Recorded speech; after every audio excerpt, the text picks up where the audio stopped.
Oh yeah, and we're setting the stage. There you go. We're setting the stage for the rest of the episode. Get. Oh, whoa. Welcome to the podcast, everybody.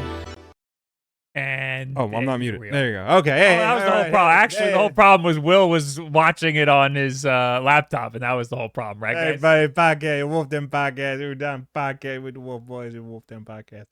Wolf Den Podcast, how you doing? So many games. Yeah. According to the title of this podcast, video games are back. Video games are so back. That's so good. I like video games.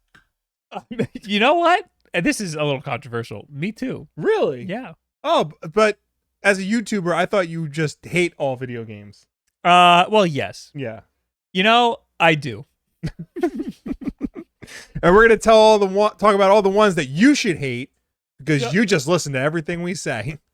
Tokyo Game Show happened. Tokyo Game Show. There was also a Sony State of Play. Yes. That was banging. That was a good state. I think it was very good. I usually don't have good things to say about Sony. Mm-hmm. They did a good job.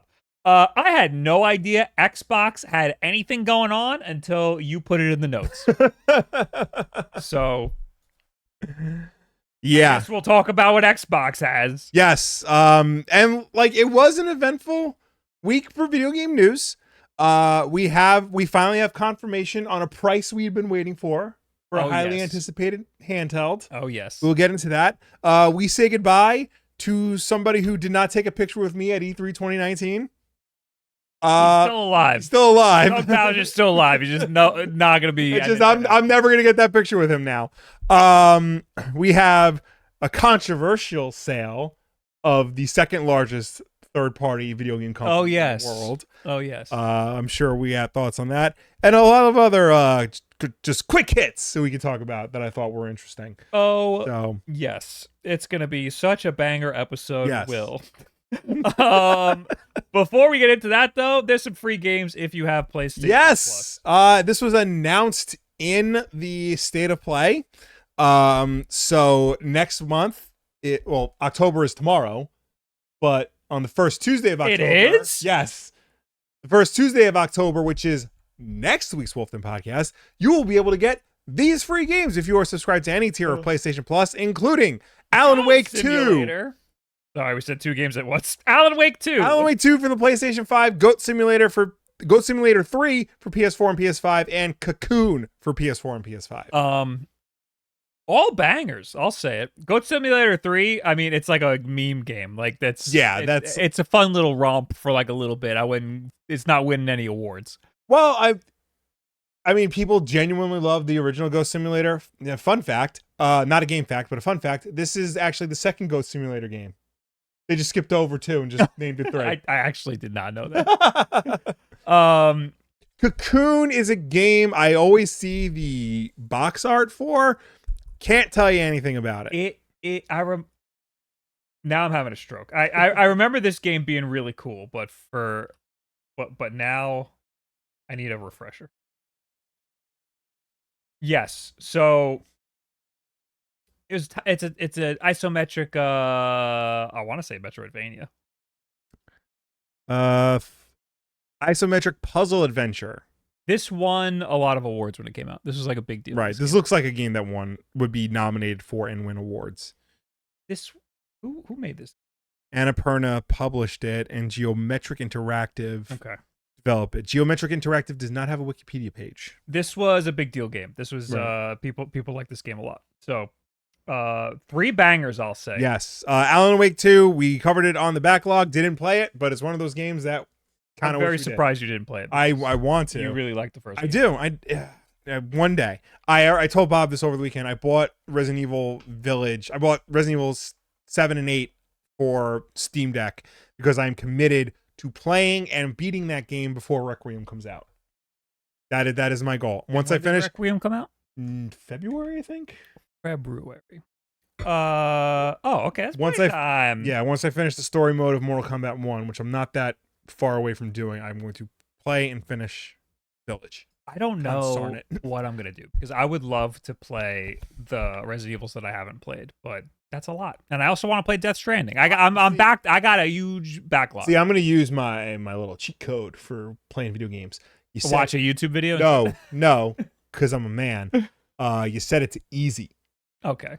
That helps a lot. I sometimes don't have fun on easy. I like the game. I still do because like I'm not great at games, so like there's still like a challenge to it, especially like in combat, you know. I like games that are a little hard. Honestly, like I've played Resident Evil 2 remake with the infinite ammo on, like the infinite ammo weapons, and it's still fun. It just helps you get through the game quicker. Should I do that? I'll think about it. Moving on. Oh, that's the free game. Yes, those are the free games with your PlayStation Plus subscription. If you still have that. If you still have it. It's for all tiers. So no matter what tier you have, you will get that. We got some more news about PlayStation Plus when we get into the state of play. And let's get into it. Let's get into the state of play. Oh, sorry. Can't. Bromith, thanks for the 7 months. I'm here for Bob and Will to enjoy brotherly D-pad time together. Do you know anything about D-pad time? Is this a sex thing? It could be. I was putting together the Lego Game Boy on Sunday. Okay. And it was time for the D-pad, and I said D-pad time. And then I made a little meme about how everyone's I was like, let's make this a vocal stim for people. So in their daily lives, they just say D-pad time, and then they have to explain to like normal people, like, what'd you do this weekend? Oh, I watched the Ryder Cup. What'd you do this weekend? Oh, I was watching this guy put a Lego. I was watching a 36-year-old man put a Lego together, and when he got to the D-pad, he said D-pad time, and then everyone in the chat said D-pad time, and then I gave him $5. Anyway, Hideo Benjamin, thanks for the 35 months. Hands up, who thinks Bob is going to finish any of these games that are so back? No one? Yeah, that's what I thought. JK, have a great stream. Now, you don't have to finish games to enjoy games. That's true. I've enjoyed many games that I didn't finish. They're long, these games. Yeah. And there's too many of them. Yes. And I don't have much time left in this world. Yeah. Jeffrey Swordson, thanks for the 48 months, and War Machine, thanks for the 19 months, and Majin Jameson, thanks for the 37 months from 3 hours ago when we were offline. Thank you. Oh boy. Oh, and we got a super chat over on YouTube. Ryan with $5. It's D-pad time, but once again. And he gave me $5. It works. Jin Wong, thanks for the 52 months, sending some love, LOL. Thank you for the love, LOL. And Will Wolf, damn it, with 63 months, D-pad time, but I'm more of an analog stick hour guy. I'm going to get that one started. No, I'm not. I know my place. I'm just going to be silly. I'm just being silly. My favorite thing about the stupid D-pad time is I watched back the clip of me, because I forgot how it started, because the chat would not stop with D-pad time. And I forgot how it started, so I rewatched the clip of it starting, and immediately the chat erupted in D-pad time, except for one guy who just went, stop trying to make D-pad time, but he was drowned out by everyone else going, D-pad time! You know, if you were a lesser YouTuber, that would have been like a gaudy t-shirt immediately. Someone said that in the chat, and then I yelled at him because I was like, we just said it 2 seconds ago. How is it going to be a t-shirt? By the time we make it into a sheep t-shirt, it'll be another thing. And in this case, it's analog stick out. It works. Anyway, the Sony State of Play broadcast on Wednesday, the 24th. Good stuff. This, the blog post doesn't go in like order of like what was released, but I figure we'll just go like we usually do. We'll go down the list and we'll talk about it. Battlefield 6 was showed off. I gotta verify my date. Okay. You don't have to stop. Okay. Battlefield 6 step into the boots of Dagger 13 as Battlefield 6 unveils its globe-trotting single-player campaign. This elite Marine Raiders unit is determined to stop Pax Armada, a private military corporation seeking to reshape global power as world order teeters on the edge of collapse. Switch between 6 different members and command the rest of your unit to support you in this military thriller. That sounds like every Call of Duty game released after 2008. Yeah, so I'm not interested in the single player for a war game like this at all, but it looks very nice. That was the Dumbo shot. Was that not the Dumbo shot? That's under the Manhattan Bridge. Yeah.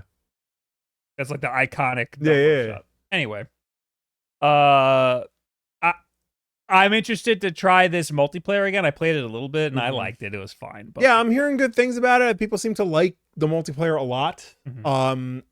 I have, aside from like I think Battlefield 1, I have always hated the Battlefield single player campaigns. I think they're terrible. But maybe this will be enough. I don't know. I don't hate modern military shooters. I just hate a type of modern military shooter. I liked the third and fourth game, I think. No, the third game. The fourth one was PlayStation 4, right? Yeah. Yeah, I don't think I played this. I couldn't get into the third game. I liked it because it started off on the Long Island Railroad. Yeah, and I've been tempted to play that again because like I missed that whole part. So what do you mean you missed that whole? Well, because it starts off on the Long Island Railroad. I didn't realize it was the Long Island Railroad initially. Okay. And then like I played a little bit and I'm like, game sucks. And then later I found out the last 2 levels take place on the Long Island Railroad because it's a flashback to the first mission. Yeah. So I'm like, Long Island Pride. Yeah. Islanders, baby. Although it could have been. Does Metro North have the same trains? No, it's explicitly the Long Island Railroad. Okay. Now, what line on the Long Island? This is very important. Is it Ronkonkoma? Is it Babylon? Is it... All right, so I don't know how much Battlefield 6 I'll be playing, but this next game looks really cool. Yes. Hey, I keep saying this. If you liked Hollow Knight, Chronoscript: The Endless End, PlayStation 5 exploration-based 2D action adventure coming from the same creative minds as RPG Time, The Legend of Wright. Wait, the name of the game is RPG Time? Yes. Oh my god. Okay, yeah, this game looks cool. It's very strange art style, but it's like very sketchy, but I'm kind of into it. It looks pretty cool. Next up is Code Vein 2, Weeb Shit, announced for January 30th, 2026 on PS5. Yeah, I could not figure out what this was while I was watching it. Yeah. This is a rare occurrence where I watched the entirety of the PlayStation Direct after it happened, because I saw a lot of news on Twitter and I was like, there was kind of a lot in this. Maybe I should just watch the whole thing. And I watched the whole thing. Yeah. And then I saw this and I was like, this looks like it's something that should be a big deal. I can't put my finger on what the fuck this is. It's Code Vein, so that makes a little bit of sense. Next up, Crimson Desert release date trailer. We now know it's coming out on March 19th of next year. So is this a game that's been out? No. Okay. They announced the release date for it. What am I confusing this with? Black Desert. I'm confusing this with Black Desert. Deus Ex Remastered, the announced trailer. So this is Aspire remastering the legendary cyberpunk immersive sim. Elon Musk's favorite game. Big dumb idiot. Elon Musk is his favorite game. Okay, must be great then. Yeah, in all seriousness, this is like a very like famous computer RPG, very well known for like actually letting you choose your own path and how you want to like proceed. Like, do you want to be stealthy? Do you want to be techie? Do you want to be a shooter? All this and that. A lot of bad buzz around this trailer because it looks shitty. I'm glad, because I was gonna say this looks really bad. People were. I saw discourse, people like praising Deus Ex, saying they want a new Deus Ex. Yeah. So when I saw this, I was like, do people know this looks terrible? It's a fine line they're trying to walk, because like, you know, the original one came out in like 1998 or whatever. So like it's got an old look to it. And I think what Aspire's trying to do is like modernize it, but still have it be blocky. This first shot is the best. Because it looks like old, and now it just looks bad. Yeah.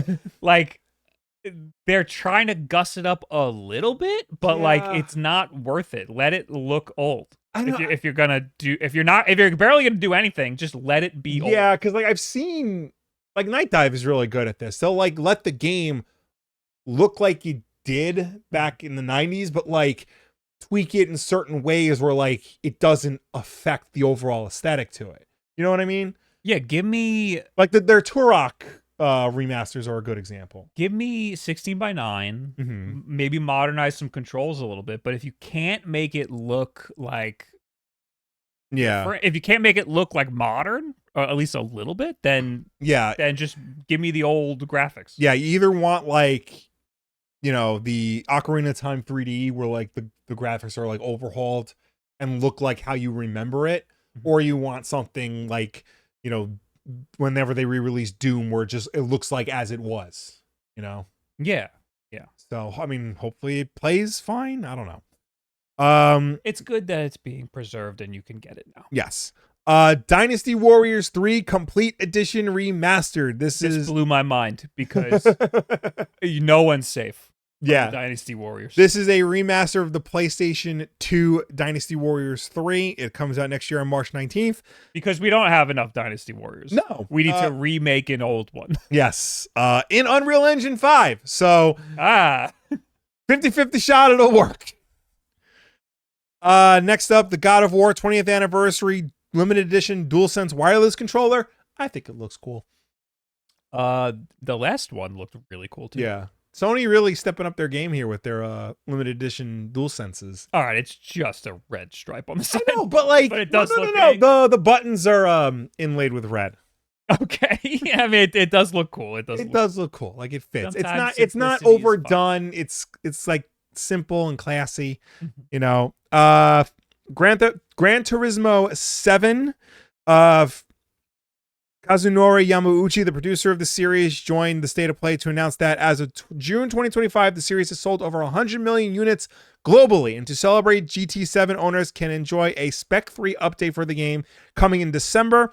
Billed as the biggest update to the title yet, it includes new features and content, including 2 brand new F1 race circuits, 8 new vehicles, a circuit experience, data logger feature, and more.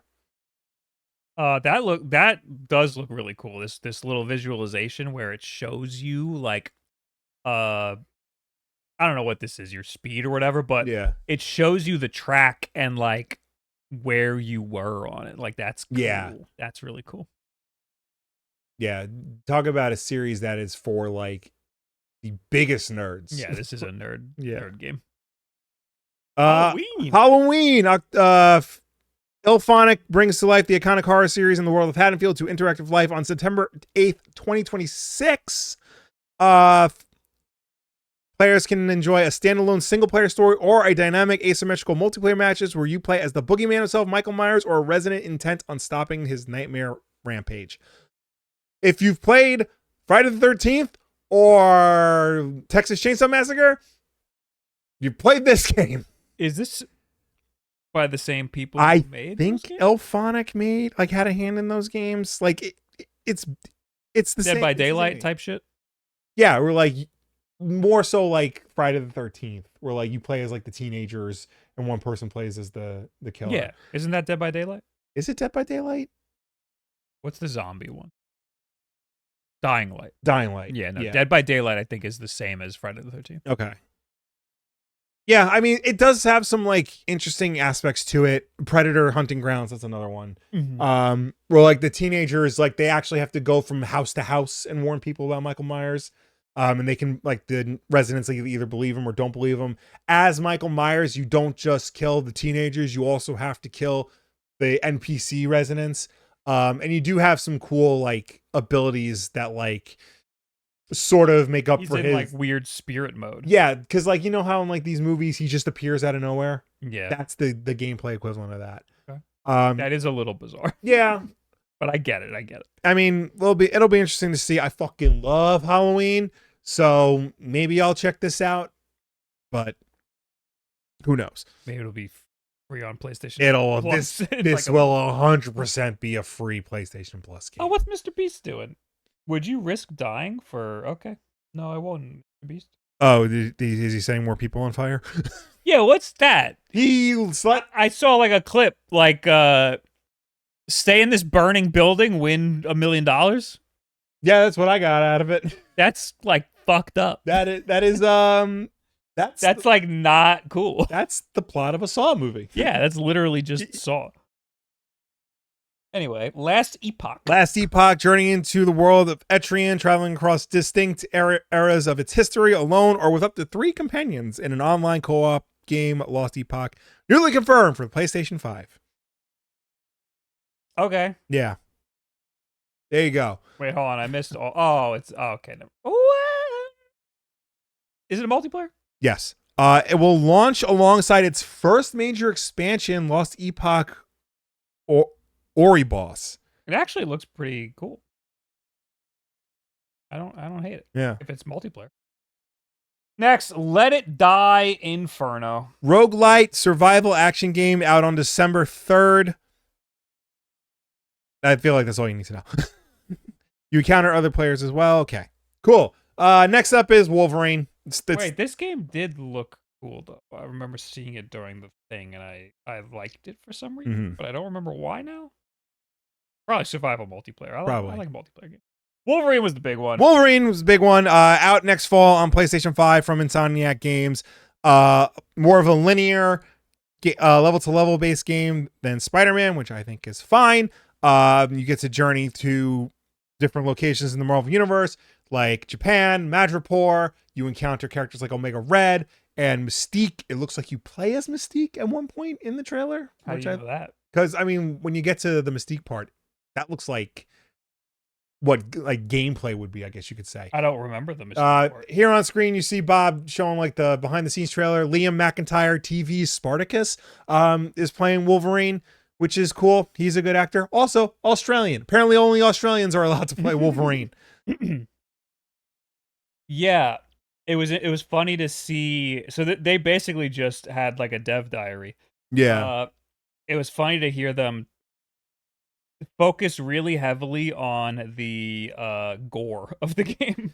Yeah, well, I feel like, you know, we're at a point where we expect Wolverine solo stuff to just be gory and bloody and violent, and like, because you don't get the feeling of like a proper Wolverine experience unless it is that gruesome, you know? Yeah.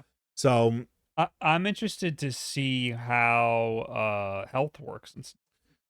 Yeah, I mean, imagine it be regenerative, but like, how far can you go? Because like that one movie-based game, X-Men Origins Wolverine, like you could basically get down to a skeleton. Yeah, and like you keep going. Yeah, it'd be cool if he like deteriorates. Yeah, and then just like kind of passes out and then just wakes up. Yeah, he's like in the same spot and everyone's just around him. Yeah. There's parts where you see him riding on his vroom, which I thought was really cool. Love the vroom. I like how he is wearing his yellow and blue costume. Oh, that's Mystique. Yeah, right here. Okay. So I feel like for a long time, especially because of the movies, like Wolverine out of costume was like the way to go. But like, if one good thing came out of Deadpool and Wolverine, it's like a reminder, like he wears a costume. It's better in video games because they don't feel like they have to show the character's face the whole time. Yeah. Whereas in movies, they feel like they got to get their money. Well, yeah, they paid all that money for Hugh Jackman. He got to show his face. This next one was interesting. Microsoft Flight Simulator. I mean, that's the name of the game. Yes. Coming December 8th to PlayStation 5. That's really cool. Yeah. Microsoft Flight Simulator, big deal. Yeah. Big deal game. Also, gonna support PS2 VR. Oh. Yeah. It's gotta be a free update next year. Very interesting. Mm-hmm. Neo 3, Koei Tecmo's version of a Souls-like game. Yeah, I don't know how. I mean, it's Team Ninja. Yeah. It's probably gonna be very good. I don't know how much it playing that. Yeah. Up next, the PlayStation Plus segment of the show. We already talked about Alan Wake 2, Cocoon, and Goat Simulator 3. But they will be adding The Last of Us Part 2 to the game catalog. They've actually added it already. So this is if you have PlayStation Plus, you get a bunch of first-party games? Yeah, so I believe if you have the PlayStation Plus Extra and above, you get The Last of Us Part 2. Extra and Premium. Yeah, and then if you have Premium, they've added Tekken 3 for the PS1, Soul Calibur 3 for the PS2, and Tomb Raider Anniversary for the PS2. Very cool. So, there you go. Speakers, yes. PlayStation Pulse elevated wireless speakers. Cool. Yeah, they're Sony branded speakers. They can lay flat or tilt back. Choice is yours. I didn't even know that. Yeah, they're wireless. They use that proprietary what the hell is that? PlayStation Link. Okay. It's that proprietary system thing. So you need like the dongle to use it properly. It's to have the lowest latency. Right. So like, yeah. I hate when Sony gets proprietary because they've done it dirty in the past. But like, it makes a little bit of sense to have wireless that's low latency. Yeah, I mean, and it seems like they're sticking with it because like all of their headphones use PlayStation Link, and I think the PlayStation Portal has Link built into it, so you don't need the dongle, which is good. PlayStation 5 Pro doesn't have it built in. You still need the dongle. That is very dumb. Saros Housemarque debuted its extended look at Saros, its combat and mechanics that is coming March 20th, 2026 to PlayStation 5. This looks cool. Returnal was very good. Yes. So this looks a lot like Returnal. Yeah. So this is going to be very good as well. Mm-hmm. Do we know if this is roguelike? I'm not sure it is. I don't know. I kind of hope it's not. Yeah. Like I liked Returnal, but I stopped playing it because it was roguelike. Not everything needs to be roguelike. Man, I was worried about Hades mm-hmm. because it's roguelike, and I feel like I would just stop playing it. But they do a pretty good job of peppering in some things every time you play that like advance the story or they do something interesting every once in a while to make you want to keep playing. Okay. I don't see anything about roguelike or procedural generation or anything like that, so maybe not. This might not be roguelike. Yeah. Next up, Sonic Racing Cross Worlds is getting Mega Man and Proto Man. That's sick. As well as a course based on Wily's Castle from Mega Man 2. That's awesome. Is that the Legion of Doom building? Look at that. That looks like the Legion. No, that's Wily's Castle. This? No, sorry. That's the Legion of Doom. That's the Legion of Doom, yeah. No, I think that's like the arena or whatever. Yeah. This game is bad. What? It's okay. It's getting such good reviews. Did I buy it? No, I there's a demo. You could play it. Okay. You could play it on Switch or on Steam. Mm-hmm. Is it getting good reviews? Yeah. It's okay. It's not Mario Kart. For somebody who hates Mario Kart so much, every time like a legitimate Mario Kart like contender comes up, you're like, not as good as Mario Kart. Mario Kart's the best game in the world. Yeah. Yep. I'll give it some points because it doesn't feel so bad when you get hit with an item or something. Like it feels like you can recover pretty good. Yeah. And there's a lot of different ways you can like accelerate. You don't have to just rely on items or hitting the A button. But it doesn't feel good. It doesn't like Mario Kart feels good at least. So also the probably the worst part about Sonic Racing Cross Worlds, there is no Switch 2 version. It's coming out later in the year. Oh yeah. The fuck's that about? I don't know. Take it up with Sega. I don't know. I like Sonic All-Stars Racing Transformed. I thought that was a very good game. So I'm sure this follows in those footsteps. I don't know. I haven't played it yet. I kind of want to. I'm also out of focus. I'm waiting for Kirby. That's going to be the Mario Kart killer. Kirby looks fucking sick. 7 Deadly Sins Origin. Explore the world of the iconic Japanese manga and anime series when 7 Deadly Sins Origin launches January 28th on PlayStation 5. I don't even remember seeing that one. And lastly, One more time. How do you pronounce that word? Zero Parades. I graduated college. Zero Parades for Dead Spies. Zero Parades. Go on. First ever gameplay of Zero Parades for Dead Spies, a new narrative first espionage RPG from Disco Elysium studio ZAUM. You play as Herschel. People like Disco Elysium. I bought Disco Elysium. Oh god, I am so fuzzy. I bought Disco Elysium. I thought I was going to play it, but then I found out it's like a 40-hour game and it's mostly dialogue. Ooh. So I'm like, oh, this is going to fuck me up. So that is going to be for when Will retires and moves to the countryside. most of what made this PlayStation announcement good was get out of here. Most of what made the PlayStation announcement good was Wolverine. Yeah. that made the whole thing. But there were some other things. Gran Turismo 7, Microsoft Flight Simulator. Yeah. That one game, The Last Epoch, looked really good. Last Epoch, Chronoscript. Halloween. We like seeing more free stuff like The Last of Us being added to their online collection. So I think there was some good stuff. Yeah.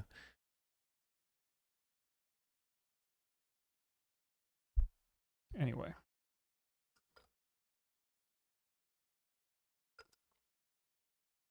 Nope. No one wants to talk to us? Okay. Nope. Okay. Thoughts on Garfield Kart 2? How does that rank up compared to the Racers? I believe that's on sale now on Amazon. Oh, you don't say. Yeah. I guess we should do the Xbox. Yes, we keep it fair and balanced here on the WULFF Den Yes, podcast. we'll talk about what Xbox had. I'm genuinely curious because I had no idea they had an announcement.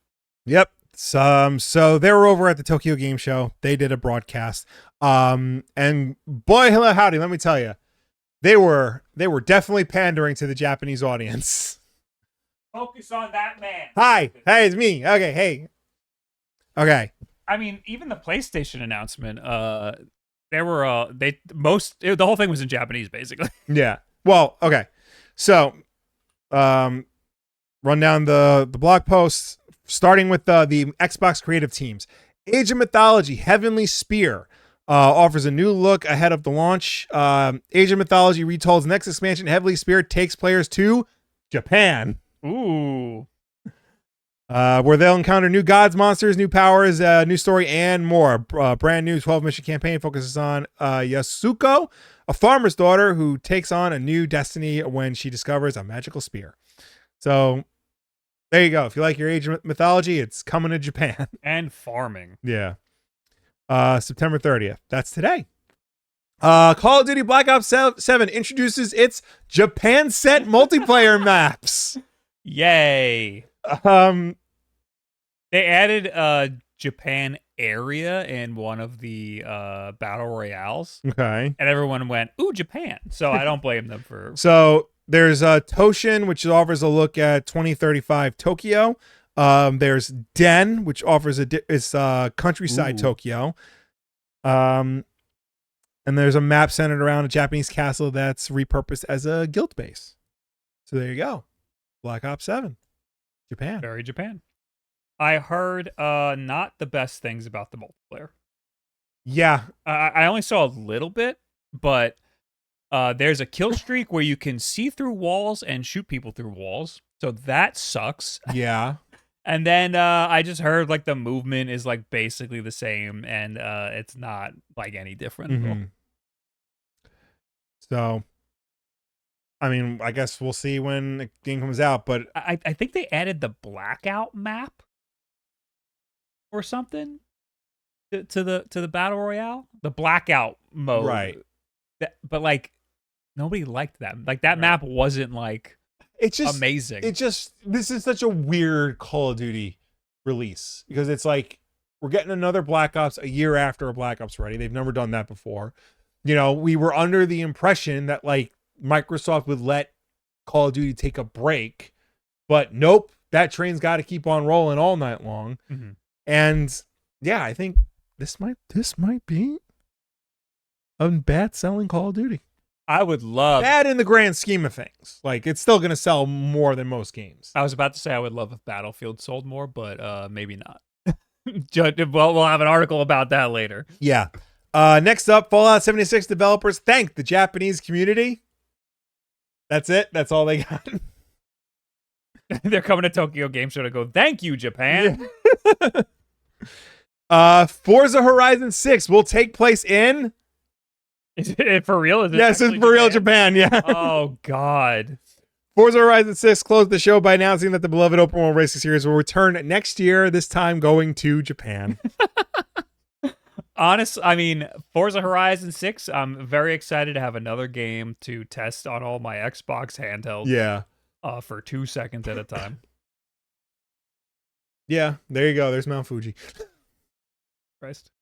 So, is it just Japan, or will you be able to go multiple places? Well, I usually the Horizon series, they pick one country, and like it's a big open map, and you just drive around that country. This is a teaser trailer, and they show license plates from like basically all over the world. Yeah, I think those are like the other locations, like France, Colorado. I think Australia was one game. That was that was five, I think. Yeah. So okay. Yeah. Next up, Microsoft Flight Simulator, new location. Guess where? Guess where, Bob? Osaka Castle. It looks like. Yep, it's Japan. The reason isn't it the whole world though? Well, so my understanding is Microsoft Flight Simulator, like it's not like an open world planet Earth, but it's like it's different like regions. Okay, I thought it was just like Google Earth. No. Bing Earth is what I thought it was. Yeah, you're getting over 20,000 square kilometers of photorealistic Japan to explore, including cities like Hiroshima, Kyoto, Osaka, Sapporo, Tokyo, as well as 5 new highly detailed handcrafted airplanes. Ooh. That's cool. Yeah. Port of Chiba. And next up, this is the last of the Xbox, I think, partner showcase, like the Xbox first party stuff. Oh, they put grinding in it. This game looks sick as hell, man. Ninja Gaiden 4. Yeah, this game, like, come on. I mean, show me the grinding again. Where was that? That was sick. Oh, yeah. More games need grinding on rails. That's I'm very excited for this game. Yeah. I have never gotten far in any 3D Ninja Gaiden game at all. I mean, I don't think you're supposed to. But I'm going to try it. I think a lot of people are going to buy this game and not be able to like get anywhere. Well, according to the article, there's going to be a standalone training mode, a first for the series, which lets players sharpen their skills before diving into battle. If that is like a free demo, that would be great. That would be a good demo. Because yeah, I would love to try that. That could give people a false sense of security too. Oh, 100%. The name of this trailer is Difficulty Design. So like they're really trying to show you that this game is hard as fuck. Yeah, it shows the dynamic enemy placement and the aggressive AI that scales with the difficulty levels. I think that the aesthetic is sick for this one, and it looks really cool, and I want to try it. And I like grinding on rails. Yes. All right, now from all the third-party publishers, starting with 007 First Light. Basically, they really did was announce that Gemma Chan, star of The Eternals, Crazy Rich Asians, and The Creator, is making her video game debut as Selena Tan, MI6's head of tactical simulation. This looks cool. Yeah, no, the game looks great. I mean, and I like, Gemma Chan is a great actress and all that. I don't really understand why she got her own trailer. It looks good. I want to play it. Yeah, no, it's March. I'm excited. Yeah. Amino, Meet Even More Creatures. I think it's there. No, highly anticipated creature catching ARPG Amino. Yeah, no, it's Pokemon at home. This Anemo. Anemo. Actually looks kind of sick. So, who's making this? ARPG. Yeah. What does that mean? I thought that was, doesn't that stand for augmented? Action role-playing game. Oh, okay. Idiot, Will. So you're playing as the creatures. Yes. Like. Good. That'll make it legally distinct from Pokemon. It kind of looks cool. Yeah. So you creature catching. Okay, so you catch them and you play. Oh no, there's a woman. A woman? A woman. You might play as the woman. It'd be cool if you control the character. Like maybe that's like the like legally distinct. Like in Smash Brothers. Mm-hmm. Like Master Hand is supposed to be like controlling them. Yeah. Now. Like that'd be cool if that's like the Master Hand. Yeah, I get you. But you physically control the Pokemon. Yeah. A Nemo. Whatever. Double Dragon. Double Dragon Revive offers a deeper look into extra modes. This mode will test your skills with over 50 missions. Clear them to unlock character-specific episodes, offering new story perspectives. Join forces with a friend in 2-player co-op, online or locally. Arc System Works doing a lot of work. Yeah. I mean, it looks... I don't think this looks good. Yeah. It looks really I wanted stiff. to give it to benefit of the doubt, but like, I don't know. I feel like there are better looking Double Dragon games out there. The moving around looks really stiff. Yeah. Very strange. Dragon Quest 1 and 2 2D HD remake. I guess We saw this at the... we see this all the time at the Nintendo Directs, yeah. Fatal Frame 2 Crimson Butterfly remake. I think we saw that at a Nintendo Direct as well, didn't we? Yes. Yes, we did. I mean, this looks cool too. Yeah, no, it still looks cool. Gungrave Gore What? Blood Heat. What? This is a full ground up remake of Gungrave Gore, rebuilt in Unreal Engine 5 for next gen systems. Wait, which one was Gungrave Gore? That was the PS4 game. Oh, people didn't like that one. People never liked Gungrave games. Point. We played this at E3 or something. No, we played the VR game at E3. I played this at a convention. I have this in my Steam library. I played it at a convention and I didn't love it. I remember not loving it. Yeah, this game, Gungrave It Gore, was PAX. Gungrave Gore came out in 2022, Mhm. and they're already like remaking it. Yeah, that's weird. Yeah, I don't like. This is a very much like a cult franchise, and I don't think people are like clamoring for a full Unreal Engine 5 remake of it. Yeah. I don't know what I would want in a Gungrave. I don't need much. You just like a bunch of people to shoot, Dynasty unlimited Warriors, ammo. but Dynasty this Warriors, guy. yeah, Basically. kick their ass. It has to say kick their ass before the level starts. Yes, it has to be over the top. Yes. Crazy. All right. Bruce Lee. Bruce Lee is coming to Hitman World of Assassination. Are you familiar with the Hitman, like the celebrity missions and stuff? No.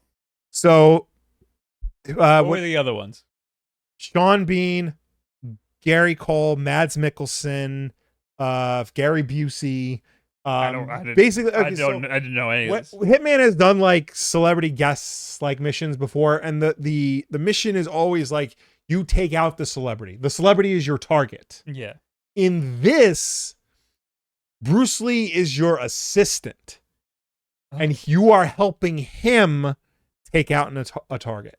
Okay. So Bruce Lee and you are the assassin. You don't play as Bruce Lee, but like you help him take out a target. That's kind of sick. I know, right? I kind of want to You're like kind of just like he's beating the shit out of people, and you're just kind of like putting them away. Yeah, basically like he's entered into like a tournament, and Lee must not only win but also earn the final prize, a duel with the Union's elusive leader, the Dragonhead. Play for free from September 25th to November 20th. So if you have Hitman World of Assassination, check it out. Go and help the dragon. That's cool. Do we have it on Steam? No, right? No, I have it on Xbox. Okay. But definitely worth checking out. Hotel Barcelona reveals multiplayer mode ahead of its release. I am unfamiliar with this game. It is a Suda51 game and a Swery game. It's a Suda51 game and it's two-dimensional? I mean, it's made by the two weirdest guys in the Japanese video game industry, so who knows what the hell this is going to be. Yeah. Mistfall Hunter unveils its second map. Yeah. It is Mistfall. Forget it. We're skipping over that. Hunter. Monster Hunter Stories, the whole series is coming to Xbox. All of it. Didn't know it wasn't there already. Project Evil's Bane shows off its 4-player action RPG combat. This is from, doesn't say. Rhythm Doctor coming December 6th to Xbox. Ooh. Oh, there's no. Yeah, no trailer. Romancing Saga 2, The Revenge of the Seven, out now on Xbox. Star Stand Island gets its first ever CG trailer. This looks cute. Is A cozy, heartwarming island setting and key features like open-ended farming and creative DIY. Oh, we just love farming. Yes. Sudden Strike 5 coming next year. Return to strategic World War II combat. Terminal Brigade brings the Nullverse to Xbox with the Neon Genesis Evangelion crossover. Ooh. I gotta finish Neon Genesis. I have to start. For some reason, I stopped watching like right when all the shit goes down. And then it wasn't good. I just, for some reason, stopped watching. It's one of those series that, like, I know it's a hard watch. So, like, I gotta be honest with you, it's not. It was great the whole time. Like, I liked the whole thing. Like, not that it's hard, like, you know, that it's bad or anything. Just like it's so heavy and like. Oh, it's very dark sad. And yeah. And then, like, I know, like, how the ending is kind of weird, so they had to make like 10 movies to like correct it. And you know what it was? I think I was watching it during COVID. Okay. And it was just really sad. Yeah. Not like it's sad. Sad is the wrong word, but it's like, you know, nothing good is gonna happen in it. Yeah. Winter Burrow, a cozy woodland survival game, debuts its release date trailer. That is coming November 12th of this year. Mm-hmm. And that's it. So there was some good. I was expecting this, honestly, to be pretty terrible because I didn't really hear much about this. But there was some good stuff. Yeah. A lot of interesting reveals, a lot of good game announcements, especially from Microsoft first party. Microsoft really trying to ingratiate themselves in the Japanese audience. The one area they've never been able to break into. Hitman World of Assassin. What else? It's interesting that Microsoft Flight Simulator got bumped back because they showed it at the PlayStation Showcase first. Well, they just announced that it was coming to the PlayStation store. They just announced it was coming to PlayStation 5. This was the announcement that they're adding Japan. Okay. Because they were in Japan, you see. Yes. Ninja Gaiden 4 looks fucking awesome. Yes. Forza Horizon 6. Which is also in Japan. Yes. And that's basically it. Yeah. There was a bunch of Call of Duty stuff. They had like people playing the game today and stuff. Okay. But and there's a beta. There's going to be a beta. Yeah, I saw somewhere that like the devs actually like want you to like try to cheat and break the game because that's like the point of the beta. Okay, well, I mean, there's literally a cheat in the game. Yeah. I got a press release emailed. Kicks off October 2nd, the beta. Across all platforms for those who pre-ordered the game. Oh, fuck you. Followed by an open beta on October 5th. Okay. So October 5th, really. Okay. All platforms. Okay. Read the beta guide here, which includes in-depth multiplayer and zombies. I'll try the beta. I'll leave that in a tab. All right. Space Dynamo, thanks for the subscription. And Gier Alex, thanks for the 2 months. More Bezos bucks for the cause. Beyond excited for Yote this week. Oh, yeah, that's this week. Also, isn't Mario Galaxy? Yeah. I still gotta finish Ghost of Tsushima before I even think about Ghost. Just watch it. Watch a summary on YouTube. No. Backlog. Backlog.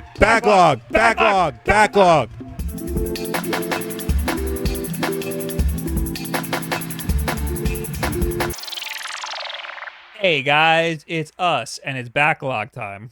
Backlog is a segment of the WULFF DEN Podcast, that's this podcast, where we go through our entire video game collection, a collection of over 1,051 games. We pick one of those games at random, and we talk about it, regardless of whether or not we've played it. 435. That would be, This War of Mine, the complete edition for the Nintendo Switch. Why do we have this? I got this. Did not buy No, this is a Will game. I also got it on Xbox initially. And I think I have it on Steam during like a bundle sale or whatever. Are you familiar with This War of Mine? No. Okay, so basically it's a war game, but you're not playing like a traditional war game. You're not playing as a soldier, like from a first person perspective. You're playing as one of the civilians trying to survive in a war-torn country. And the whole like hook of the game is like you have to do what you can to survive.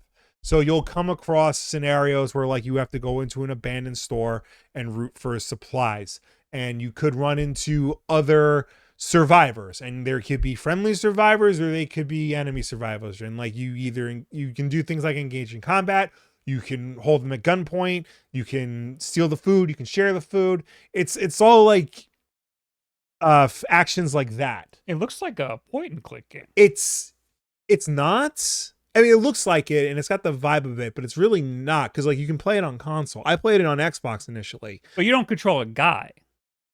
It looks like a strategy game. You control like one central character. Mm-hmm. It looks like you direct him where to go, but like you click and he goes and you. Is this PC footage? Because I remember. I mean, it's a mouse, so yeah. I played this ages ago, and I played it. I remember moving him with an analog stick. Interesting. Yeah, because like there's other people like in your base that you have to take care of. You know, you do things like, does this person get food today? Does this person get medicine?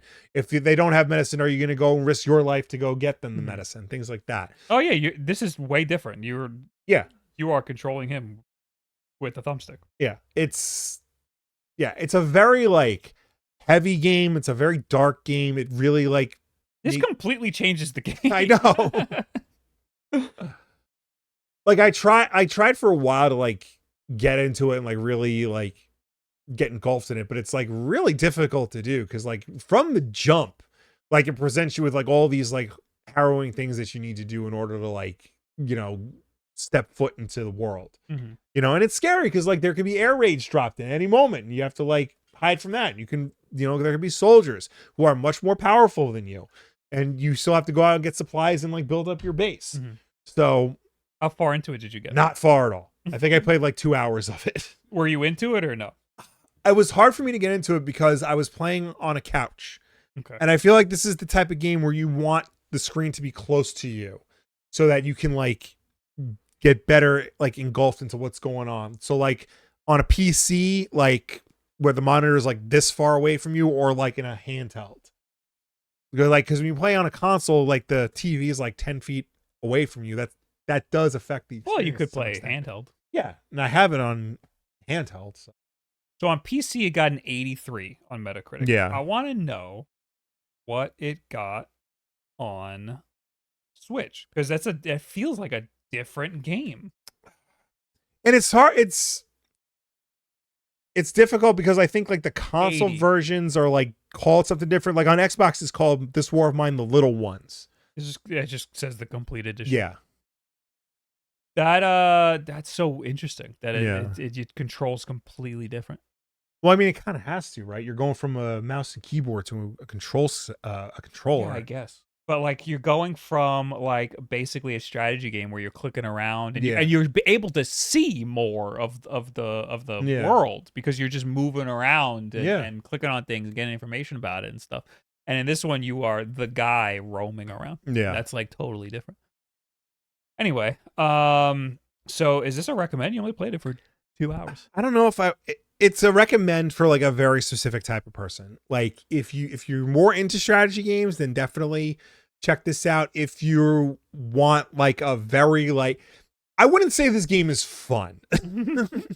Like it's definitely the type of like video game that like pushes the idea of like, is it okay for a video game not to be fun? Yeah. Does that make sense? Yeah. Because like, you know, it's less about like, you know, having fun and more about like an experience that like letting you experience something you wouldn't want to experience in real life. Yeah, I am losing tolerance for experiences like that because life is hard enough. Yeah. I don't need the game. Like The Last of Us, like the first one, like that for some reason, that was like it was a hard world to be in. Yeah. But I was totally down for it. Well, even The Last of Us Part 2, I was like, this just sucks. Like I don't want to be here anymore. Well, even like, you know, a game like Spec Ops: The Line, like, you know, that's also like a very dark, very harrowing experience, but like I hate to say it was fun, but like I was able to enjoy myself while playing it. Like I got to experience all the scary bits while still enjoying like the video game aspect of it. Okay. So I don't know. Maybe I'll try this one again. I don't know. Like I said, it's a hard game. It's not in terms of difficulty, but in terms of like subject matter. So if you can get through that. Yeah. Well, thanks for watching the backlog. We're going to continue our podcast, and goodbye. Bye. We got to talk about Xbox Ally X pre-orders. Yes. Before we do that, LaRock in the YouTube chat said Extreme Rate posted their Switch 2 shell swap tutorial today. So Extreme Rate launched their Nintendo Switch 2 shells finally. Okay. And I have them in the other room. Oh, wow. But I'm going to make a video on them. Okay. And they came a little late, I think because there were tsunamis in China. Oh, that'll do it. So I'm gonna rush to try to put this video together because I want it out on Thursday. Okay. Don't damage your Switch while you do it. If I do, that'll be a very interesting video. That'll be good content. Yeah. So we'll see how that goes. I hear that it's easy. So I think the actual Switch itself is just the back. Like I don't think it's the whole Switch 2.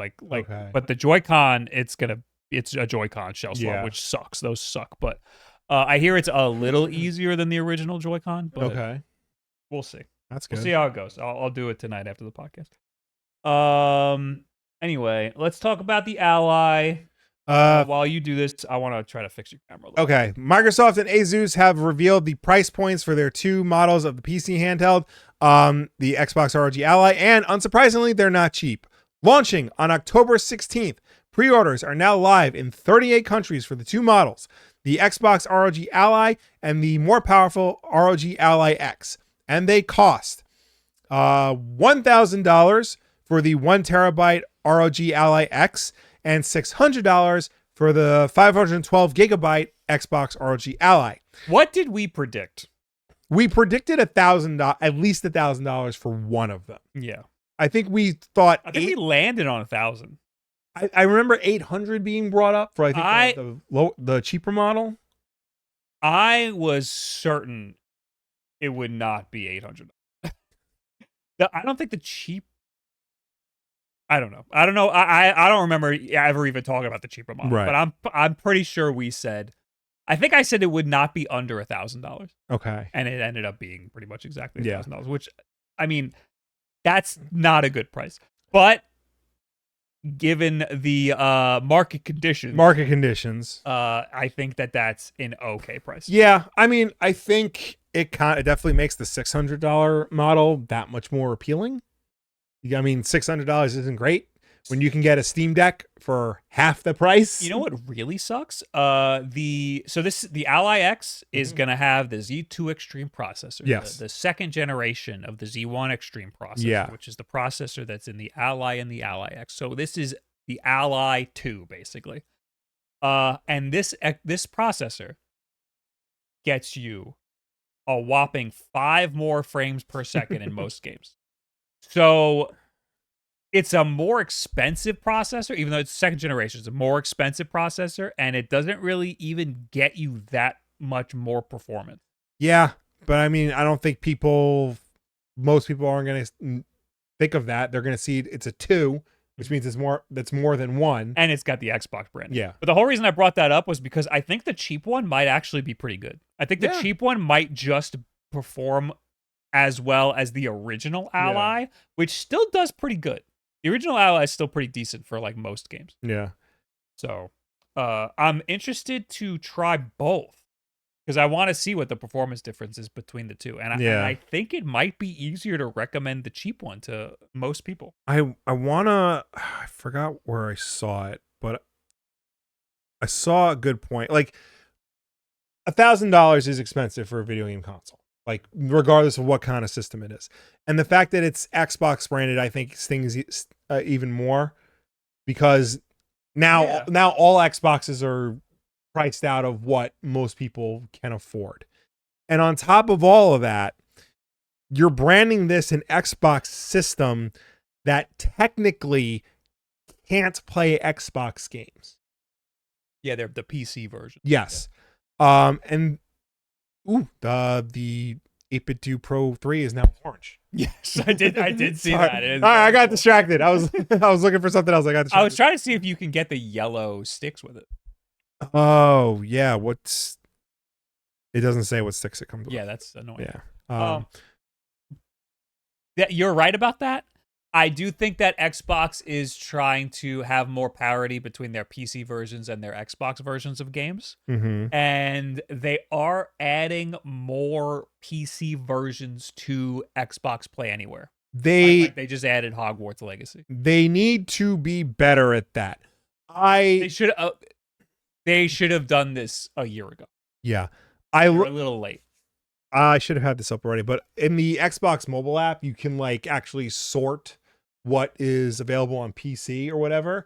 And like, not including like any games I redeem with Games and Gold and whatnot, but like of the games I've bought, like 3 of them are both Xbox and PCs, like Resident Evil 7, Indiana Jones, and like the Master Chief Collection. Everything else is Xbox console only. So that's like, 500 games that like I can't play on my $1,000 handheld, even though the handheld and the console are both branded Xbox. Yeah, that should have been fixed already. That's something that they should have figured out before the launch. Oh well, we got another 2 weeks.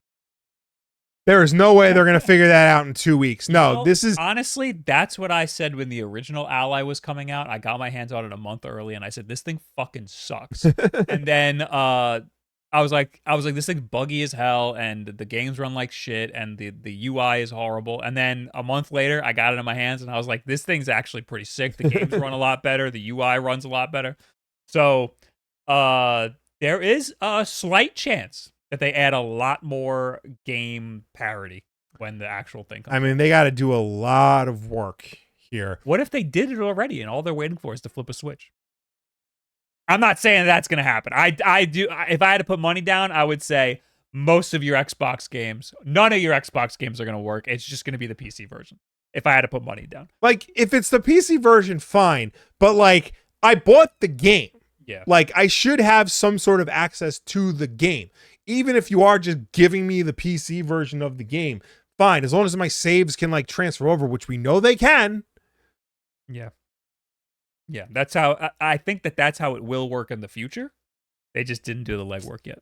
That's not to mention that like, I have some games on disc, like Gears of War 4 I have on disc. Yeah. That's going to be a problem. Because they never like came out with an official way to like stream your disc-based games, like acknowledge the fact that you own the game on disc in your Microsoft account, basically.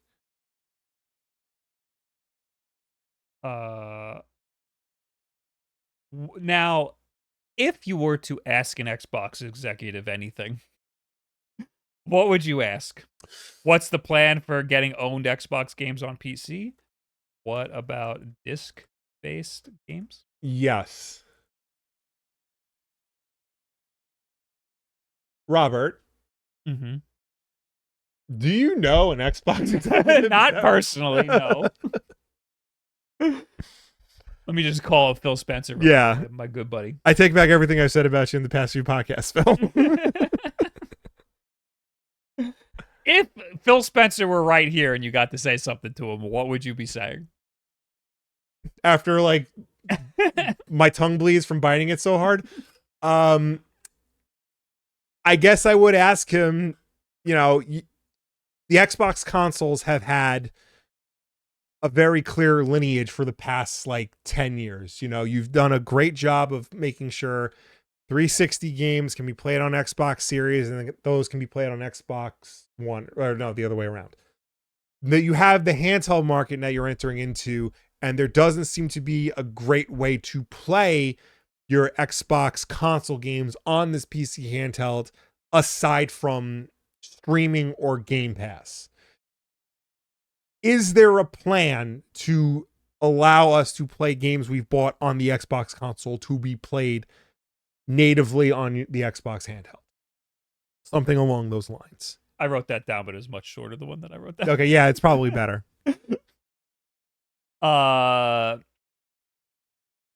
Yeah. I'm interested to see, I mean, the Xbox full screen experience, of course. Yeah. I'm interested to know why the price is where it is, honestly. It's definitely market conditions. Like, yeah. Also, I wanted to bring this up. Let's see if I could find it real quick. This Amazon in France oui. sent it to a guy early. Sacre bleu. 2 whole weeks early he got it, and he even reviewed it in a separate post on r/ROG Ally. Okay. And he said the UI is a little weird. He's French, so the word he used was funny. He said the UI is I think he said scary. Scary.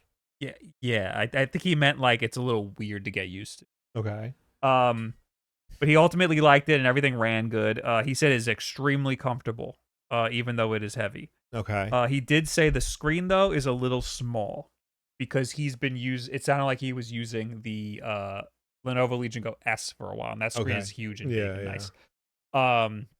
And this screen is a little, I don't want to say dated. This is 120 hertz. It's a nice screen, but like the Lenovo Legion Go screen and the S screen are like so much better. Yeah. Or I should just say the S screen is like really nice. And also the Steam Deck OLED screen. Like this is like maybe now, like it was one of the best handheld screens and it quickly became like one of This isn't an OLED screen, right? No. Okay. And the Lenovo Legion Go 2 is gonna be OLED and also like really high refresh rate and have variable refresh rate. So like this is not gonna be a great screen. But anyway, everything seems to run good. He even confirmed like the games are gonna get like a 5 frame per second boost. Okay. But yeah, he said it played good. I don't like I'm not a big fan of the form factor. Like I don't love having the giant handles on the side. I would have to like hold it on my hands to see, but like it'll feel good, but like I would rather have portability. I mean, it's still portable, but like now you can't fit it in like a universal case. It's got to go in like a $70 case. Yes. They are selling the case. I know. Yes, I know. Yeah, that's another thing. I have a million cases and none of them will fit this. I'm going to need to get their stupid case. Yeah, I'm taking a device with me. I want it to be portable. Yeah. And I'm sacrificing my comfort for the portability already by even playing a handheld at all. So having the grips on it, I don't love that. I'm sure it'll feel good, but like I feel like I'm not gonna want to bring this with me. I'd rather bring something a little thinner. Right. So I don't know. I'm most excited about the Xbox full screen experience. I want to try that. I want to see if we can get Windows to feel more like a Steam OS experience, and I think that it will be like that. Yeah. So I'm excited to get my hands on this very soon because it comes out in 2 weeks. So a TomTalk Sling should work. Do you think it would fit in that? Or in the Genki one? Because I have the ones for the Steam Deck. Yeah, I mean, like if they're bigger, definitely. But like a lot of these cases are like slim and like. Well, this is like the satchel. Yeah. So I guess those are pretty thick. Yeah. All right. That's the Ally. Yes. Any other news about the Ally?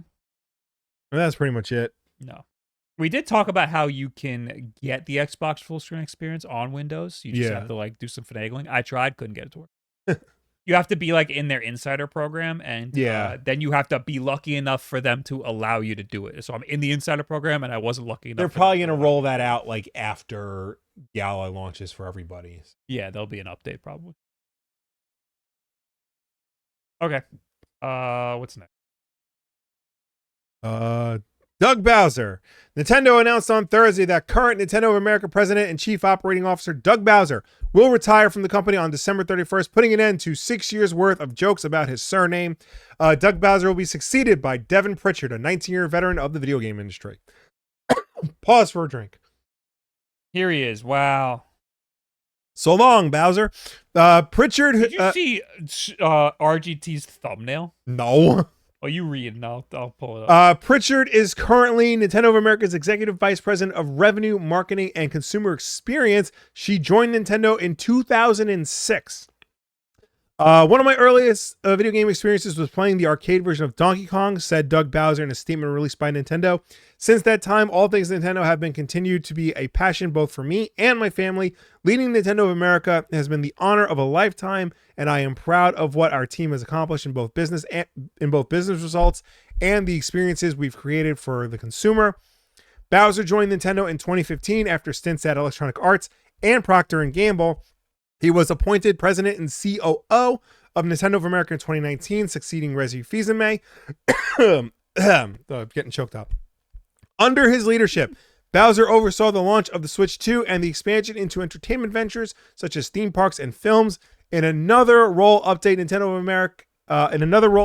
Nintendo of America, Satoru Shibata will join the organization as CEO while continuing his role as managing executive officer and corporate director member of the board of Nintendo Co. Limited. Shibata previously served as president of Nintendo Europe between 2000 and 2018.